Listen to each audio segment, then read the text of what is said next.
CEO of the NDDC. And I believe that's the reason why I'm here today and why you have invited me. Okay. Thank you very much. Can we have your... Unfortunately, most of the documents that I was bringing to you had already in Abuja already. I was supposed to just pick them up and come to you, so they will still bring them over to you today. Most of my documents are not here, and of course, you saw what happened yesterday. It was all about documents and all of that. I'd like to say I would go through, since I'm under oath, everything that I've said would be the truth and nothing but the truth. Okay. Although I have some old drafts that I had made, I would sort of use it as a guide because I'd sent in my submissions ahead. So I don't really have anything. I just have, which will just be a guide anyway. I'll just sort of like go through it, but all my documents will be submitted to you. You can go ahead, please. Yes. Okay, so I was appointed as MD on the 28th of October 2019, and we had the inauguration done at the office of the minister. On our way there, and I said this on TV, since I'm under oath, I think I need to say it one more time. On our way to my inauguration, the minister said, "Madam MD, congratulations. I hope that you know that the pen with which I have signed your letter..." Sorry, can we know can you be specific? Which minister, please? Senator Godswill Akpabio. Senator Godswill Akpabio. I drove with him in his car to the inauguration venue, which was his boardroom in the Federal Ministry of Niger Delta Affairs. He went further to say that I should tell him how many of my aides that I would give him. He wants at least 10 of those aides. I was worried in my spirit. And he said that he stopped the Bernard Okumagba board because he had asked Bernard Okumagba to give him some aides, to ask him for about 10, and that Bernard Okumagba told him that he would reach him. I think we can confirm and maybe look for Bernard Okumagba if that happened, but that was what he told me. So I got a bit worried. And he said, "How many will I give him?" I said, "I don't even know how many aides I'm entitled to." He said, "Once I get there, the first thing that you do is to change the dollars." I've seen his press release where he says about the dollars, people know how the money of NDDC is moved. I was specific in my allegations. I said that he asked me to change dollars. What I should be hearing is that at no point did I tell the former MD to do that. He has not denied that. Now, what happened when the new MD came? From your records which you have, dollars were immediately changed when he became MD. I want to tell Nigerians that I did not change $1 of the people's money. The dollar was intact before I left. I did not spend $1 of Niger Delta people's money. Secondly, when we got to Port Harcourt, he told me that he would come. He came to Port Harcourt 2 days after our inauguration. He stayed at the Meridian Hotel. That was his first meeting with members of the IMC, namely Dr. Cairo Jibo, the late EDFA, which I will not be talking about much. Let me respect his soul, but I will make a little bit of references where necessary. The late EDFA, and the only other staff of the NDDC that was there was one, Mr. Etiebet, who later became the head of the procurement unit. At that meeting, he reminded me about the dollars. Secondly, he told me that he wanted me to send some staff away. They were the ones that spoiled Mrs. Akwagaga, that refused to sign and make certain payments. He does not want them to spoil in his words. Thirdly, he said the first thing I would do is to write a letter to him. He gave me the draft, which I'd sent, of course, I showed it on TV the other day, that I should put it on my letterhead. In that letter, I was supposed to be writing that most of the companies that, of course, they had sent up to me those files, that Mr. Senator Wambushi owns the 98 companies. Questions have been asked, and I've seen one of the documents and position of one, a certain Don Kubara, who says that I'm now defending Senator Wambushi. I never, ever told the world that Senator Wambushi was the senator that was collecting the 1 billion. The issue of the 1 billion was different. I said, how can an individual be collecting 1 billion every month? Had nothing to do. The case of Senator Wambushi was the issue of the 98 files, which I was supposed to be writing.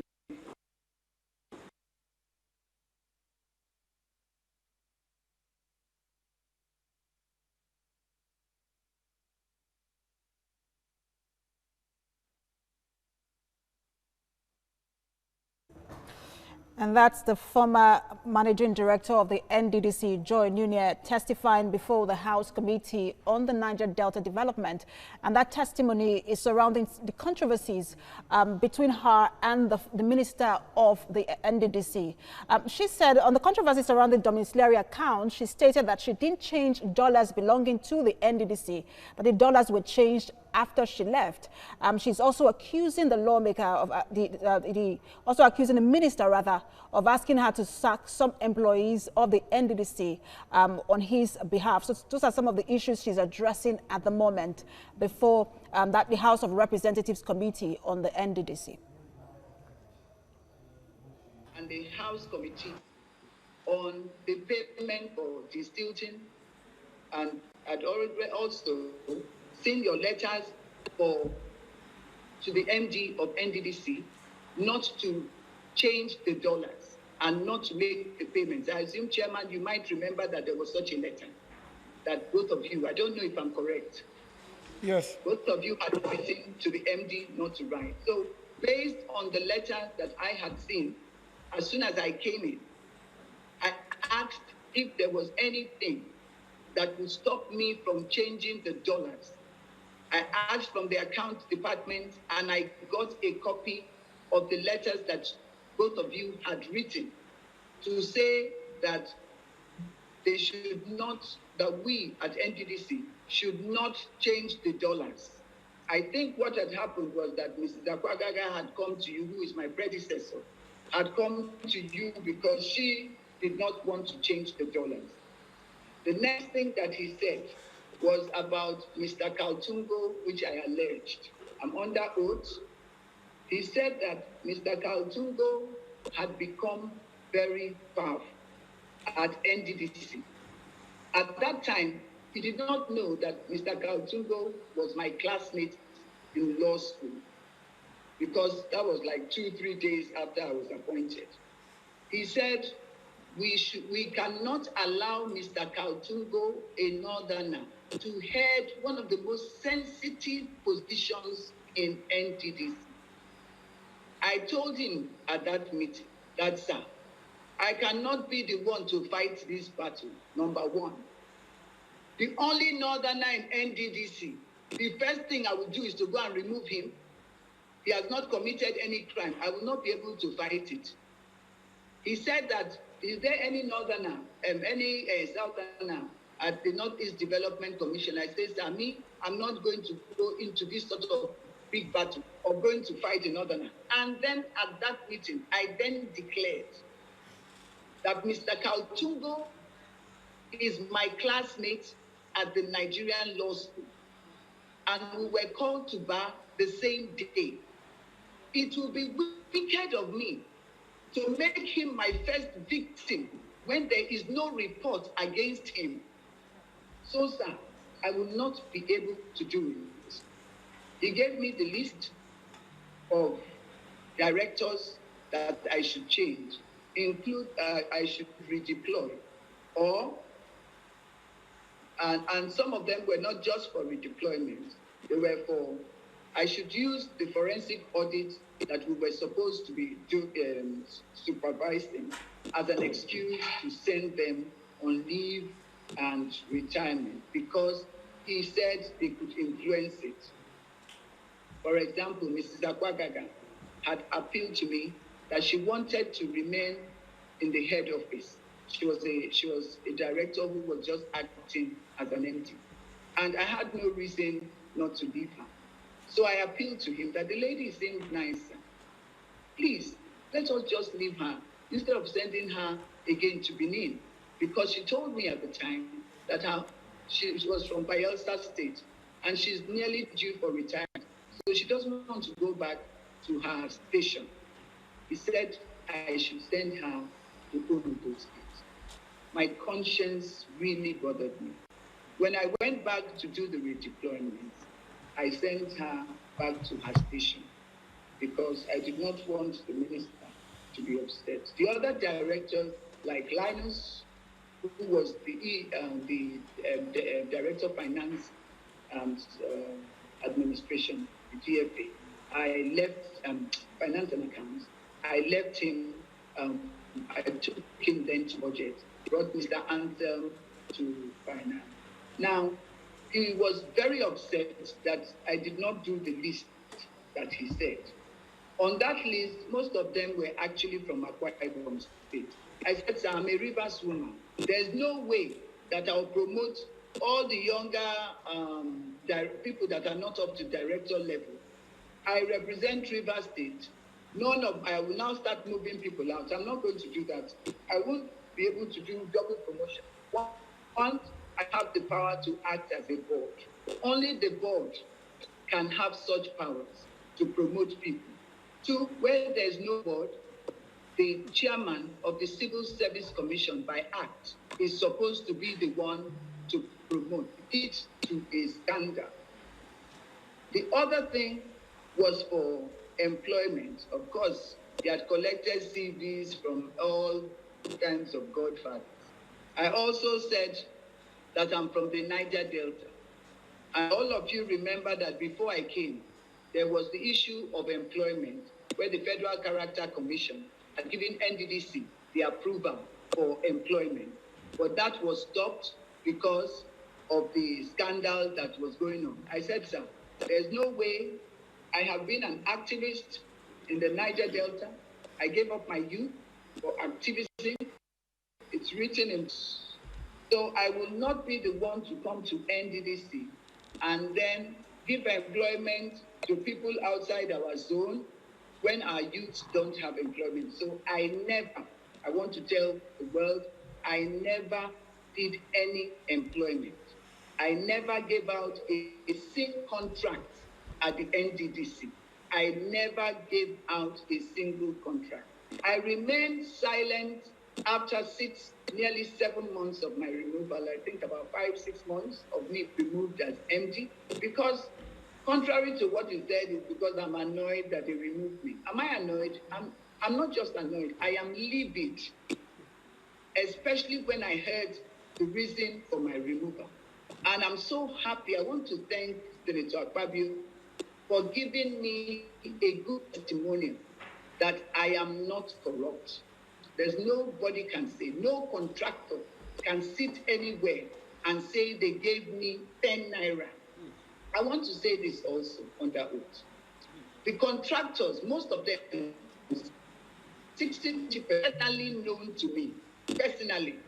And I can say before the world that I am the most unpopular MD ever that came to NDDC. When I was removed, the minister, Senator Akpabio, personally sent out text message and video recordings of the youth saying, make she go, she no gree give us money. That was a testimonial that the money of the people of the Niger Delta is blood money. I refuse to touch it. So even when my friends were contractors, even when they claimed that their monies were being owed, I hardened my heart. My instruction was everybody go and finish your job. Now, everybody will bear me testimony that contractors went back to site. Everybody saw contractors go back to site. I was empty. I had the privilege of seeing all the videos. One job, 5 people will send me videos of completion, the same job, the same video, and I will just laugh. The problem that you're investigating today have 3 major groups that are responsible for the things that have gone on in the NDDC. One group is the management, which is the IMC. Everybody against the IMC. The second group is the staff of NDDC. And the third group, which I will start with, is the people of the Niger Delta. This story that we're all calling embarrassing cannot be complete without saying that the people of the Niger Delta region are responsible for what has happened and the fraud and corruption that has taken place in NDDC. Why do I say that? I'm speaking from personal experience as one who has been in NDDC. As soon as an MD is appointed, people begin to rejoice and celebrate, not because they want you to do the right thing, not because they're interested in the development of the Niger Delta. They believe that it is now their turn to eat out of the national cake. So what you hear, what did she do for you? What did you do for me? She didn't give me money. You didn't give me contract. They are not interested in anything. All they wanted were like palliatives. That is why, for those who didn't harden their heart like me, they fell for these palliative matters. They started giving out. But I was strong because I always remember the case of Ganifa Wemi. Ganifa Wemi fought for the masses of this country. When he said he wanted to contest an election, they were not there.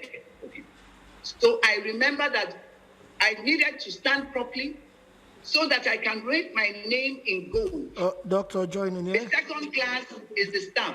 Doctor. The staff of NDDC are from the Niger Delta region.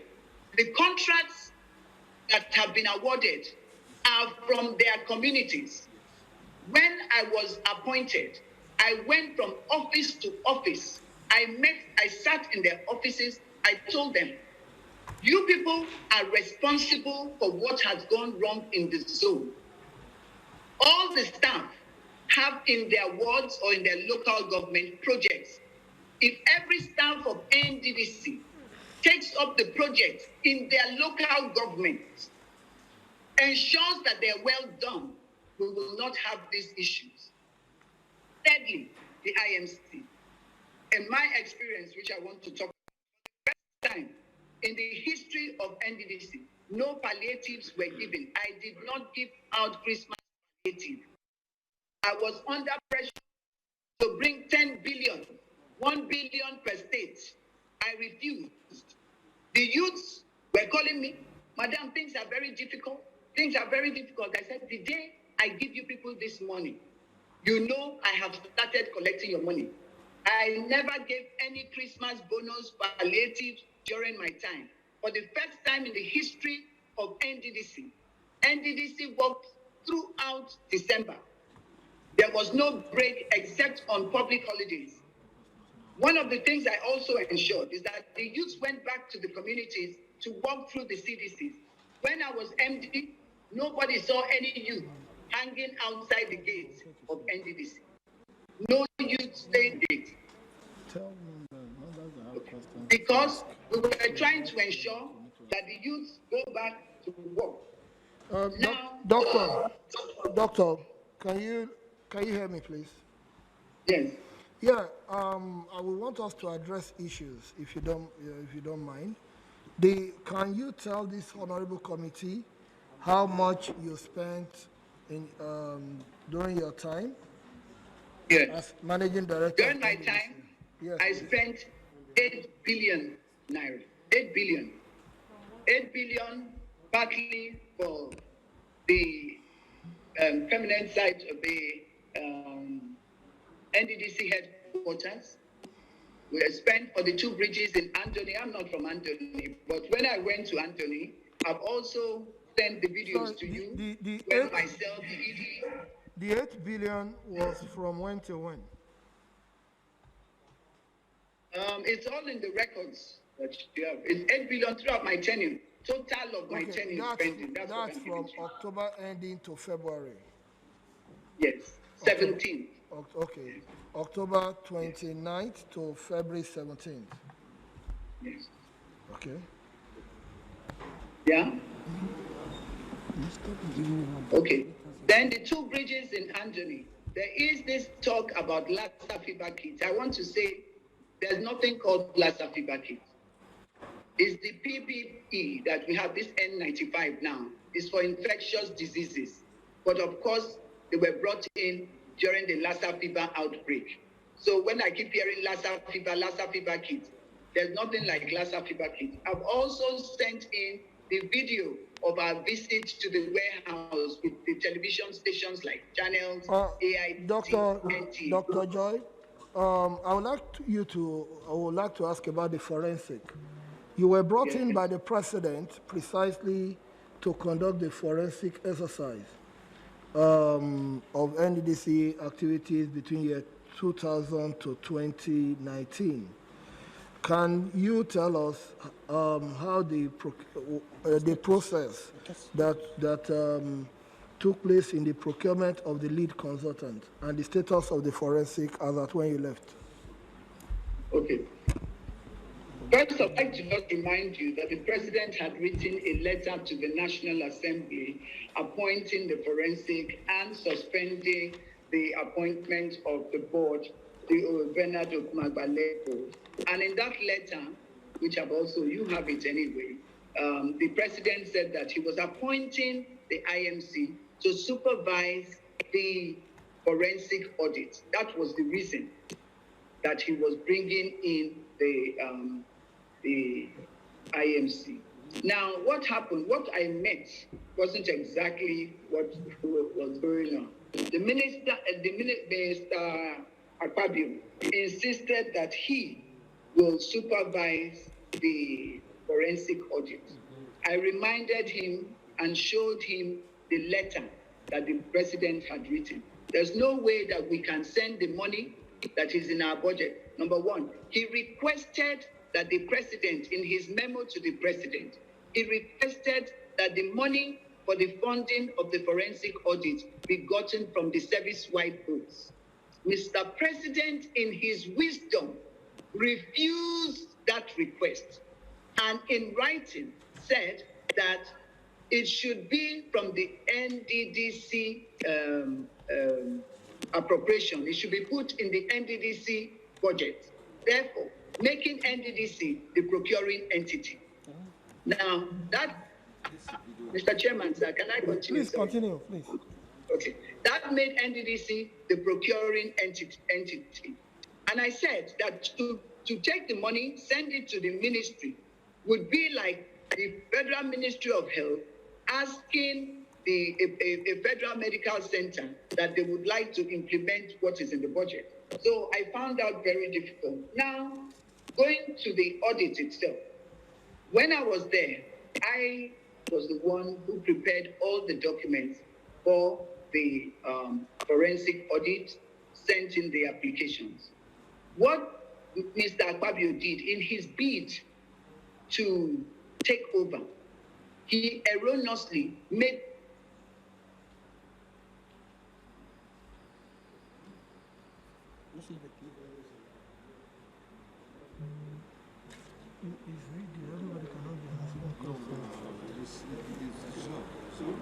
technical assistant.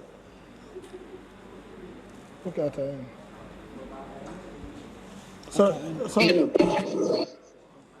But they did not go on with it because most of the documents that should have shown Dr. Joi did not go on. if you don't mind, we lost you for a few seconds. we got it to the point that you prepared the document for the forensic. Yes. Okay. I prepared the document for the, and this is very important, Chairman. If you let me speak through it, you get a better picture of it. And it says that if I so delegate, I will be responsible to 5 years imprisonment. So I insisted that I will ensure that everything that is done will be in accordance with the Act. The first thing I did there for us to go through the procurement. Now, we went there and we...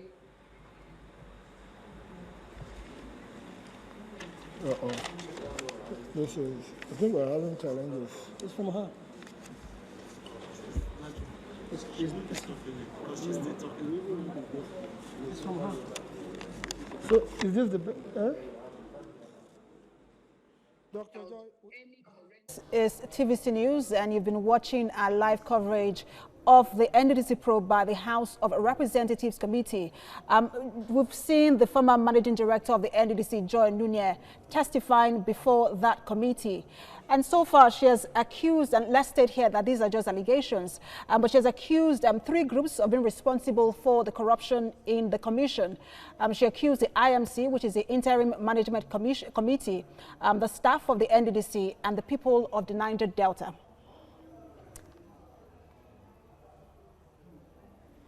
All right, let's listen in for more of her testimony. Any illegality, and I did not want the forensic audit to be discredited. I ensured, with the help of real big consultants, to help me come up with the terms of reference for these auditors.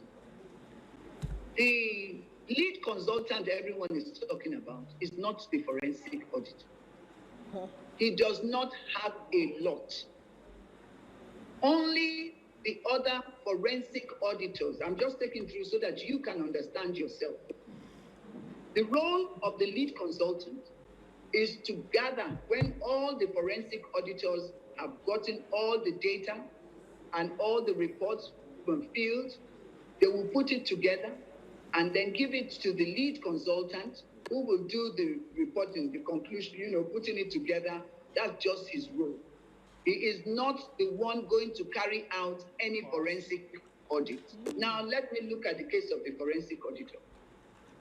This Bashir and Co., I'm sure they met up with all their taxes and all, but I do not know if they have ever carried out a forensic audit. So I will be asking to tell them to give you evidence that they have ever carried out a forensic audit before, in accordance with the provisions of the Public Procurement Act, which requires that for any consultant contractor, they must show evidence that in the past 3 years or thereabout, they have carried out that.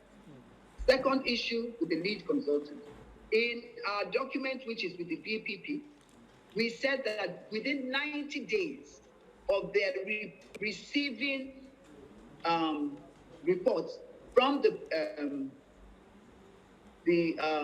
forensic auditors, then they would now come up with a report. So as far as I'm concerned, they cannot have any report. Now, have they been procured themselves?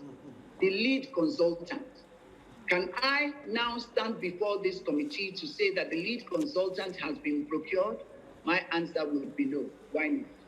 It is true that a certificate, a due process certificate of no objection, was indeed given to the NDDC for the procurement of the lead consultant. However, and I believe, which I would ask, that the BPP has stated clearly that it was based, and the certificate shows, which I have sent to you, of course, that certificate of it, that due process certificate of no objection, says source of funding. You remember that you cannot give any approval, you cannot procure any consultant where the National Assembly, it is a criminal offense to procure any consultant without the appropriation made by the National Assembly. In this case, because it will be anticipatory budgeting, in this case, has the National Assembly appropriated funds as stated on the due process certificate of no objection for 2020 budget? There is no appropriation.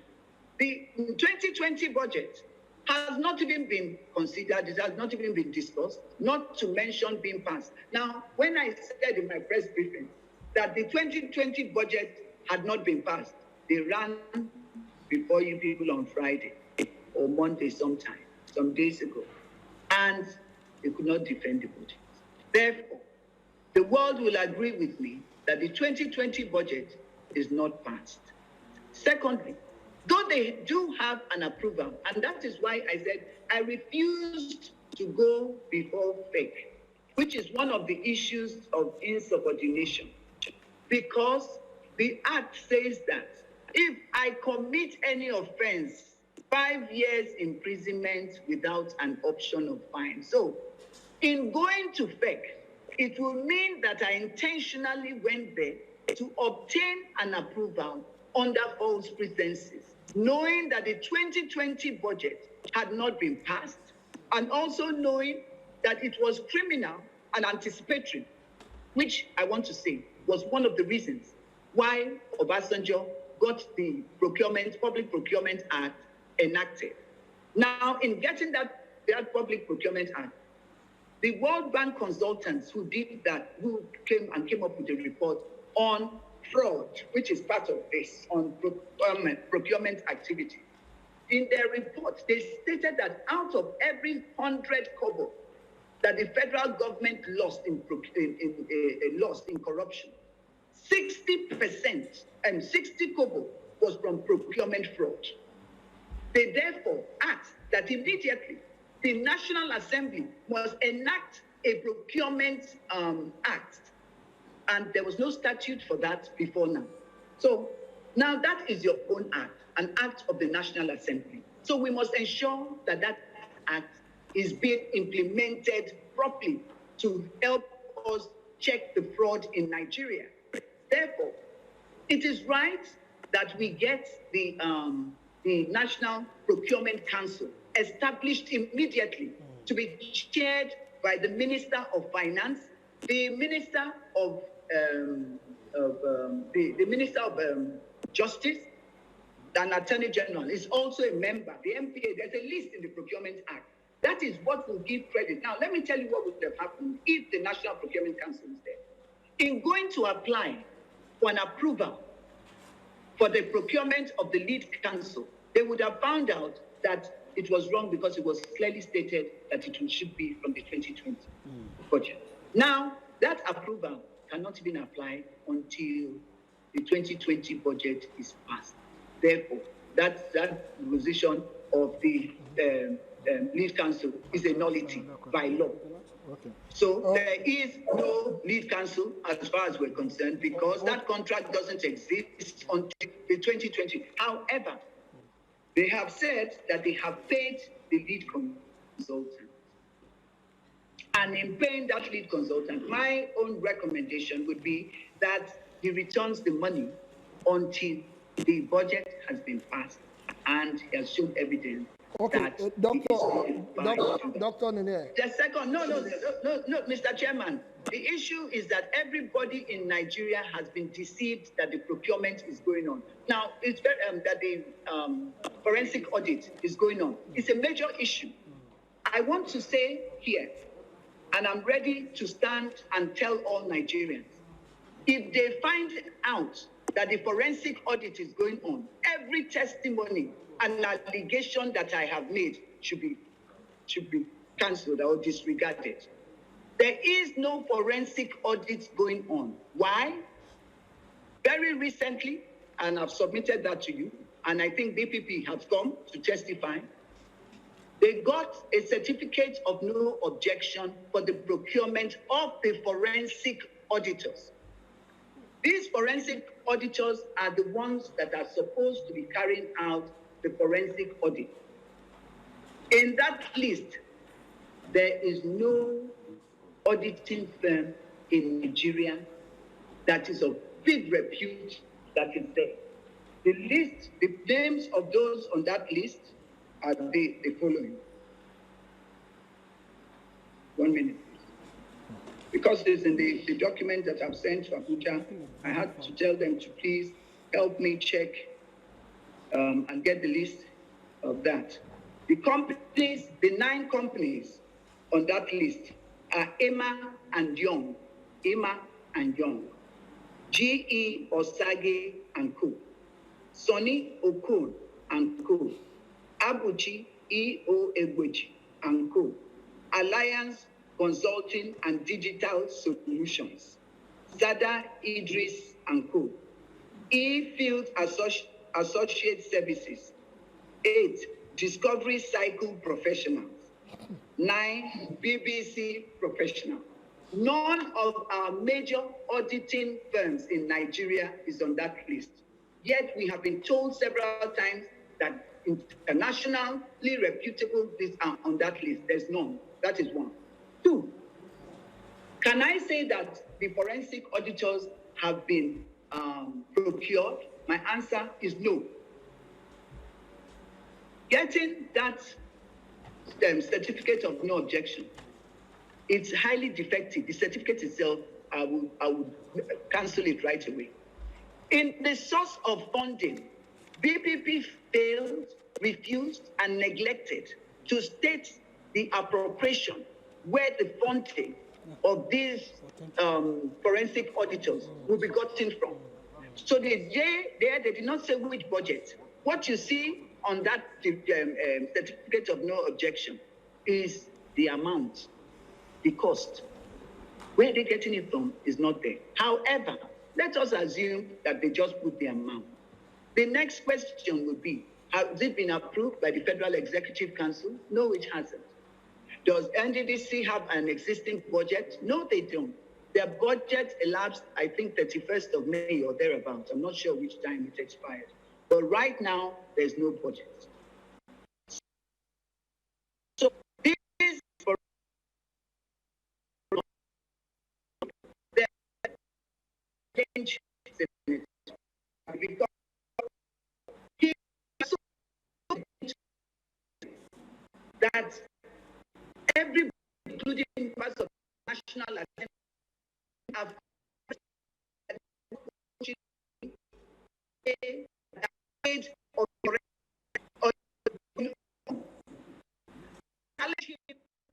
before the House of Representatives Committee on the Niger Delta, NDDC rather, and she continues to raise issues around the controversy surrounding the NDDC. And so far she has said that, or she has alleged that there is no forensic audit going on at the NDDC. She also said that money for forensic audit was to be gotten from the service-wide votes, but the president directed that the money should be gotten from the budget of the Niger Delta. She also said that she has spent 8 billion naira during her tenure from October 2019 to February 2020. She also alleged that she was under pressure to allocate 10 billion naira for palliatives to the Niger Delta people during the COVID-19 pandemic, and she said that that was going to be 1 billion naira per state.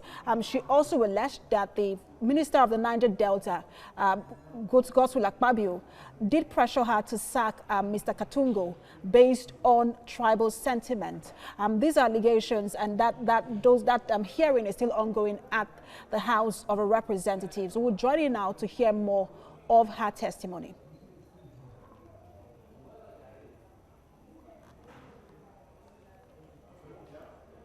All right, so she's also talked about how... for Mr. President in his anti-corruption work. Okay. For Mr. President in his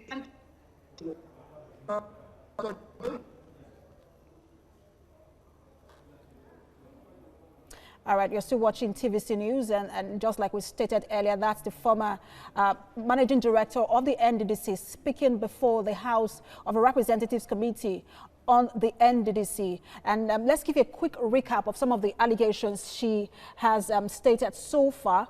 She said that the former managing director of on the controversy surrounding domiciliary account, that she didn't change dollars belonging to the NDDC, that the dollars were changed after she left. Now, she accused, or she alleged that the minister asked her to sack some employees of the NDDC. She also said that the minister asked her to fire a top director at the NDDC, in the person of Mr. Katungo. So those are some of the allegations she has stated so far. We'll join in now for more of her testimony. We paid directly to them, NTA, and all of that. Part of the things that against me for insubordination was that I refused to carry out a verification exercise in the 9 states. All Nigerian contractors will bear me witness that the verification exercises took place in the 9 Niger Delta states. I did not need to give anybody 600 and something million naira for anything. The verification exercises took place. Now, the chairman of that this is important. The chairman, I appointed and inaugurated the project verification committee. In the memo against me, they said that I chose to set up a committee made up of nearly 100 people. Yes, we did. We sent them to different states, our staff, to go and carry out those. The chairman of that committee was Dr. Cairo. He had nominated Mr. Eyoite as one of the nominees, one of his nominees on the committee.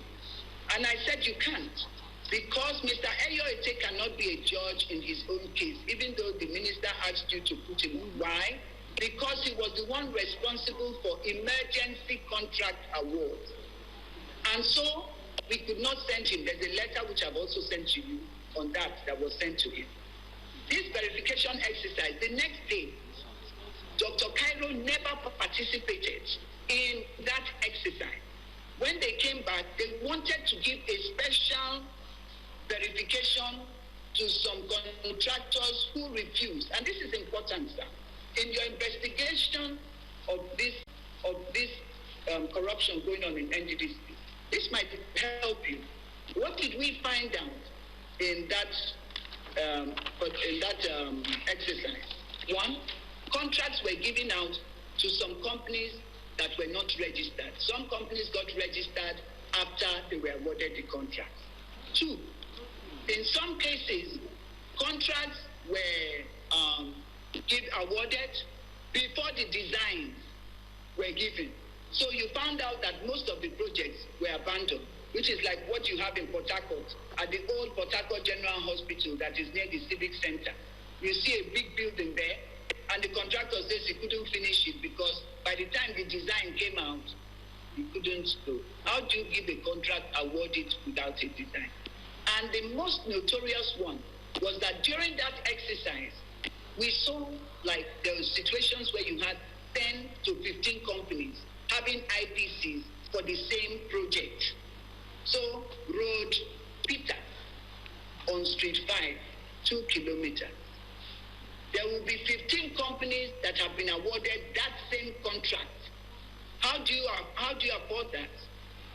So those are the issues that we need to look at.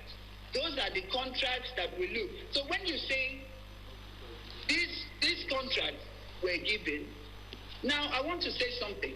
Files got missing. Files got missing when we started this verification. I had sent out a memo that no file should be taken out of the commission. You'll be glad to hear, sir, that as soon as I sent out that memo, files were taken out by the EDP and the EDF. No, Dr. Joy, please. Yes. The issue of the file you raised now is a key issue. Yes. Because of our time, you said files were missing. I mean, yes. They took files or something. Yeah. I want to say that if you look at the Nigeria Criminal Code Act, the government, all those documents, when you steal the government's document, it is a criminal offense. So those files were taken. And at that peace meeting that I've been talking about, I raised the issue of the missing file. And I confronted Mr. Akpabio that you collected files, you told the EDF and EDP to take out these files at the weekend. I am assuming that these files are for contracts that when he was governor, when he was senator, and of course the 30 contracts that he was awarded in distillation and water hyacinth when he became the minister. Sorry, who awarded the 30 contracts? You spoke about 30 contracts now. It was Chief Sese who was in charge for water hyacinth and distillation, which is why you, sir, you were part of those that asked for that thing not to be paid. Thank so you. You know about it.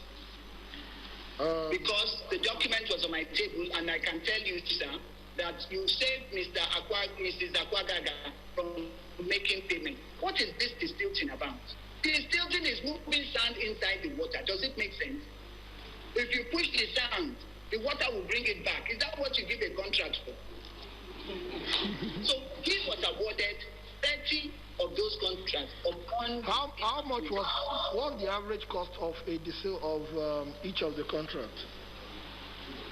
I'm under oath. I don't want to say what I'm not sure of specifically. Okay. Dr. Joi. And those files, Mr. Akpabio admitted that he had called them to return the files. When I came back, I've also sent you the letter that I wrote to the two directors, executive directors, to return those files. It's a criminal offense to have collected those files. And before I go, when I refused to do a lot of things, I have no reason to start looking for blood money because my last child is in final year law. I've got 4 children. I just wanted to write my name in diamonds. So when I refused, Senator Akpabio says I have poverty mentality. How can I have poverty mentality? My father is Senator Nunieh. Why would I have poverty mentality? Even on my own, I think I've tried. I refused. He said the only condition for us to work together, if not, he was going to remove me, was if I take the oath, go with him to Uyo to take the oath. It's very important because if I allege on television, and I don't say this because it is in course of my work. So calling me a criminal, I did this, doesn't mean anything. It is criminal under a Criminal Code Act for you to even suggest or force me to try to take an oath. It's 7 years imprisonment. Me, I'm calling on the police to investigate that. Calling me when I refused to take that oath, and I need to repeat this under oath. At the meeting in the villa, before Mr. Sadiki Abba, who is the SA domestic to Mr. President, and Alhaji Mekam, is the AO of the villa. Akpabio asked me to take an oath if we wanted to reconcile. Fortunately, I'd not told these people about him telling me 3 times before. He was the one that now brought it up. And let me say this. The reason why he has been unable to write on any paper that he never told me to take any oath is because the 2 gentlemen are credible people in society. If it were some people, they would have held a press conference that it never happened. But till today, none of them have ever denied that it didn't happen. Okay, so Dr. Joi. No, sir, the oath issue is criminal and it's very important. It's very important, sir. We cannot, it's a criminal offense because if I had taken that oath under the Nigerian Criminal Code Act, it would have been life imprisonment for Senator Akpabio. Now that I didn't take the oath, it is, I think, about 5 or 7 years imprisonment for even telling me to take the oath. If I had taken the oath, I would have gone, I think, about 19 years if I had taken that oath. The only excuse that the Criminal Code Act says is months of taking that oath, I swear to an affidavit that I was forced under, I took that oath under duress. So I'm calling on the Nigerian police to please investigate and charge Senator Akpabio in accordance with the provisions of the Criminal Code Act. One was stealing the files of the NDDC for the businesses and contracts that he has not executed. Two, for telling me to take that oath. Three, I have and I've submitted to you the text message that he sent to me from his mobile phone, saying that I'm Ogoni and that my people have not allowed them to take oil. And he said, one Mr. Etu, who he wanted me to appoint and I refused to be my SAU, sent it to him and he said in his words, he who lives by the gun shall die by the gun. Now, in the Nigerian Criminal Code Act, it says any threat on a traditional chief. I am a traditional chief. I hold the highest title of honor in my native Ogoni land, Benin. It says any threat on me and my people, life imprisonment. I want the Nigerian police to also take this up for threatening me. I've also submitted to you, and I'm hoping that today I will send in my own petition to the Nigerian police. Okay, Dr. Joy. Dr. Joy, can you, some few questions, please. Can you confirm to Nigerians, can you confirm to this honorable committee that in your tenure, you spent only 8 billion naira, as you said?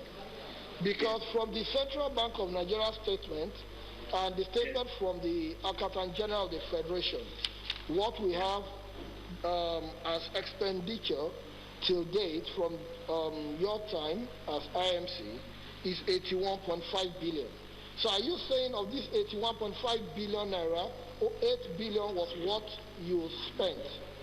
Yes, 8 billion on the 2 bridges, on the medical equipment, which I handed directly over to the governors.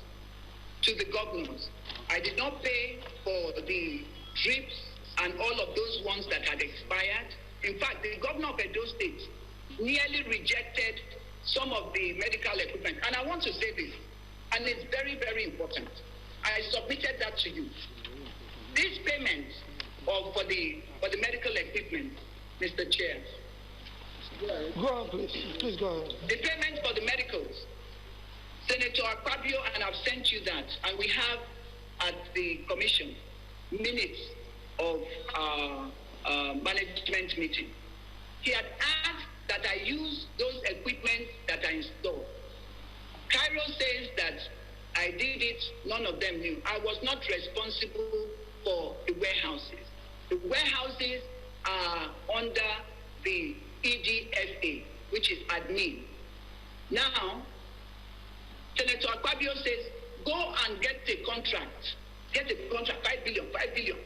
I said, sir, I cannot do that contract. We have those things in store.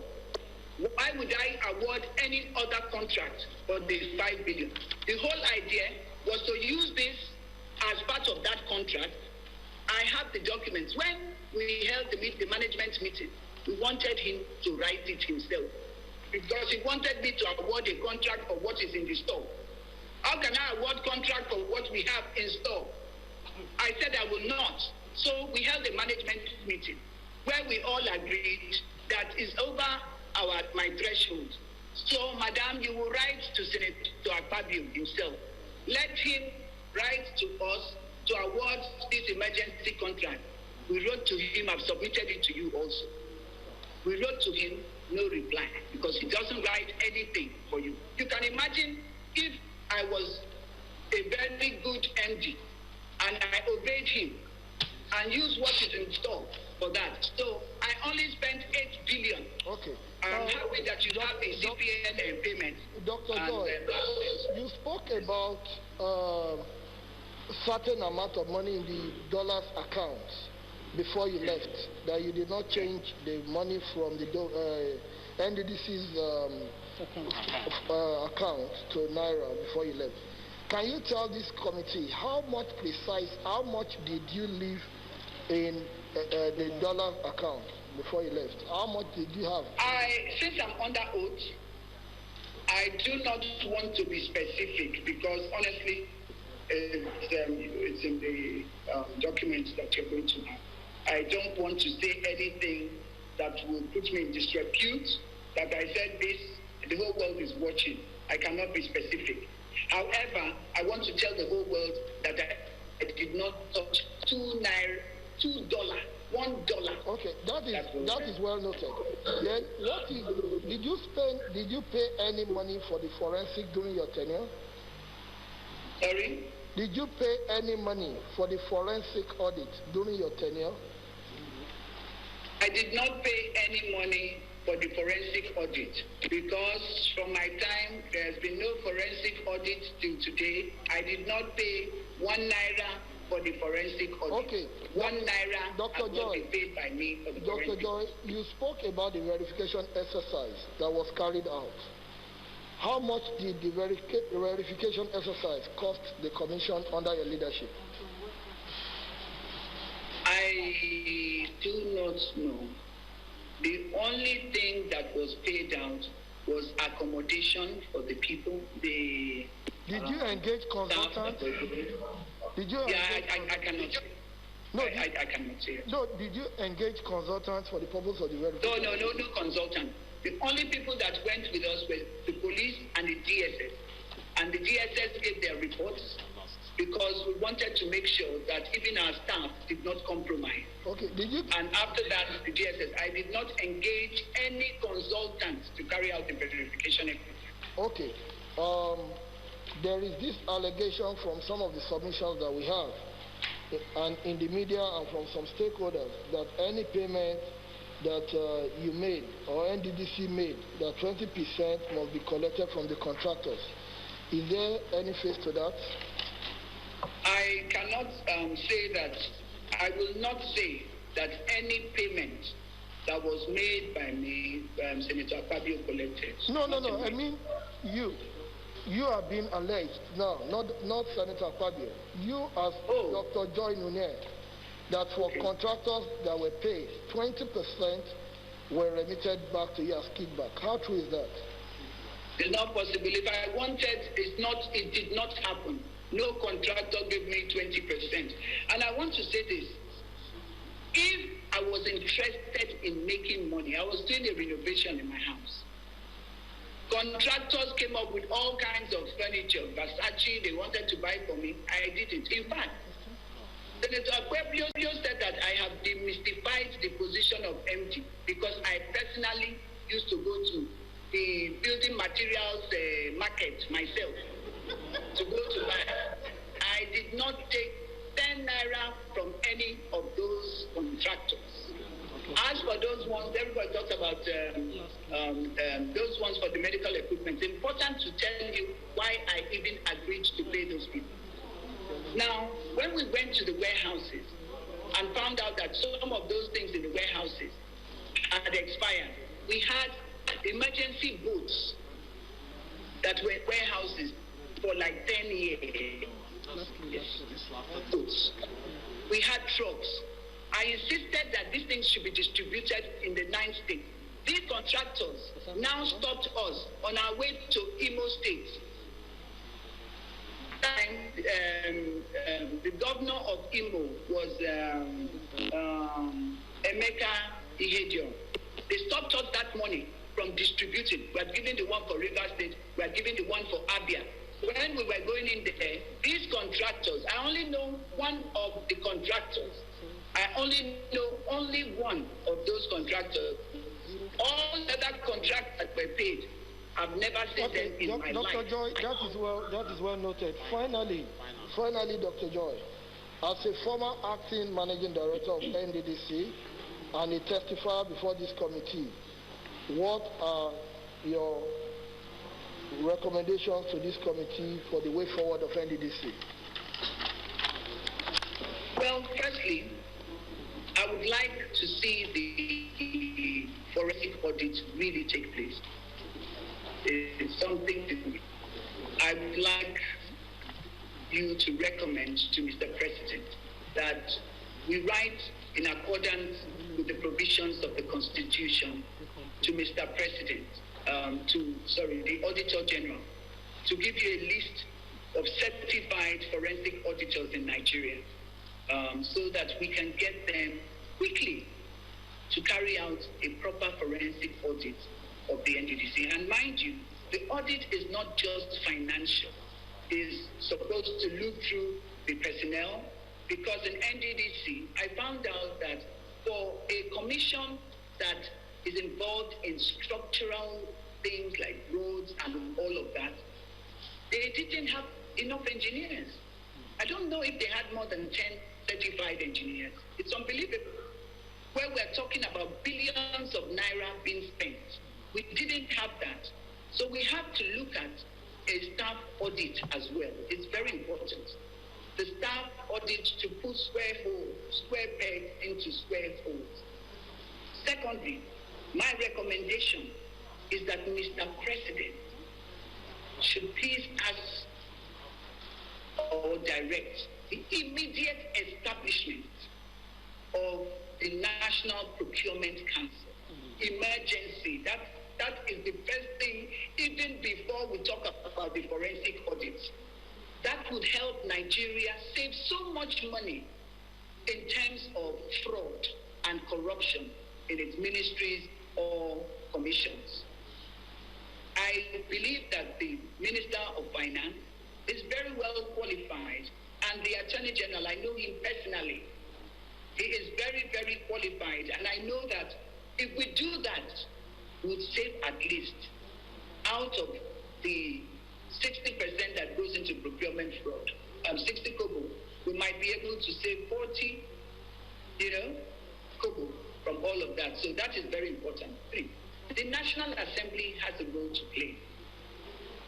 It has this role to play. Your oversight functions would have to be, you have to help the new managements that would come in. You need to supervise them and make sure they act only in accordance with the laws. I give you an example.